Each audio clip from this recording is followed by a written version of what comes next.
எம்மாடி தேவிகா, மணி என்ன ஆகுது? எவ்வளோ நேரம் தூங்கிட்டு இருக்க? காலையிலனா சாப்பிட கூட இல்ல.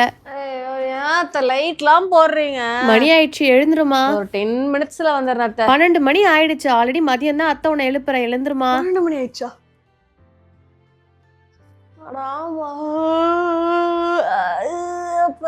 உங்க அம்மா தான் எனக்கு கால் பண்ணி உன்னை எழுப்ப சொன்னாங்க.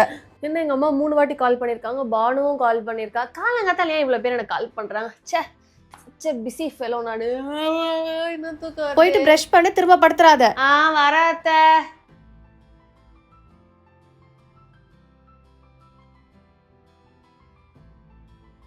அத்தை பயங்கரமா பசிக்குது அத்தை. லஞ்ச் ரெடியா? ஊர்ல இருந்து வந்ததுல இருந்து நீ ட்ரெஸ் மாத்தல. அத்தை உனக்கு டவல தோச்சு காய போட்டுருக்க. எடுத்துட்டு போய் குளிச்சுட்டு சாப்பிட உட்காரு போ. அம்மா மாதிரி இவங்களும் ஸ்ட்ரிக்ட்டா இருக்காங்க. ஹலோ மாதாஜி, கால் அங்க பண்ணிருக்கீங்க? போய் 12 மணிக்கு எந்திரிச்சிருக்க. என்ன புள்ள வளர்க்கறோம்னு அத்தை நினைக்க மாட்டாங்க. ஆல்ரெடி உங்க மாமா உன்னை ஸ்ட்ரிக்ட்டா வளர்க்கலன்னு சொல்லிட்டு இருக்காரு. அவர் சொல்ற மாதிரி நடந்துக்கிற பாரு.